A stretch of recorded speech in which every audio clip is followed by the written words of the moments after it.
Alright, so now what we need to do is, with that new geometry that we have, I'm going to start moving some vertices. So, I'm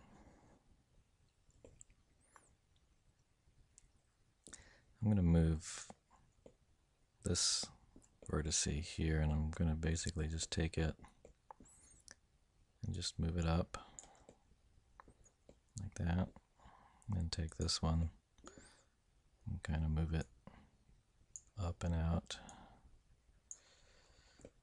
And so I'm trying to create this part of the ear that hangs down in a curved area. I might need to take these vertices and take them back also a little bit, so something like that.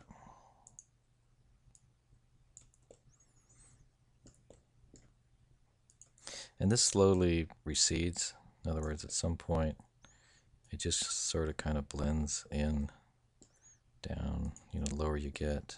Let me see if we can tell. Yeah, I mean, right about here, it's not really tucked underneath like it is at the top. It just looks more like a dent. So as we get down to this point, we're not going to be moving this underneath like this. Maybe I'll just move this under a hair like that. And now I won't touch these. In fact, the vertices that are on top here actually need to be scaled in, like this. Now there's a cool tool that we probably could use for this. Let me get out of polygon mode. I'm going to bring up my graphite modeling tools, and in the freeform, this drag right here is very cool. So let's just see if this works here. Whoops, Control Z. Let me see if I've got the wrong thing selected here.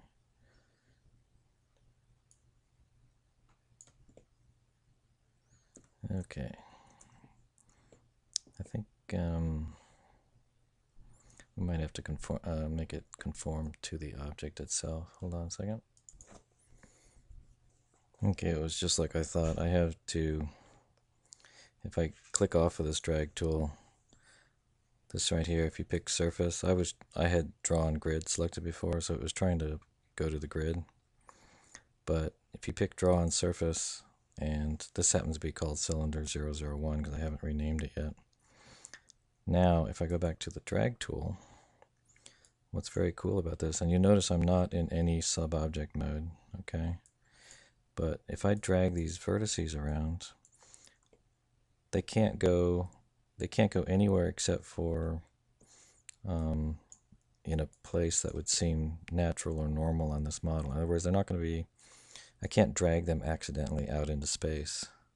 So this is like fantastic for just kind of shaping up a situation like this, because I don't have to be worried about these vertices going anywhere. Okay, I just pulled one in from behind, but if I grab the right one, then it's going to allow me to shape this perfectly. So this is a fantastic tool in Max, because it's just keeping these along. It's almost like it's conforming it or forcing it to stay in the right place on the ear here.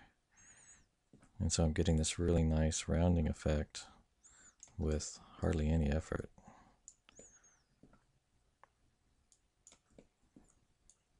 So I'm just going to keep shaping this up, pull this vertex back, maybe pull this one back.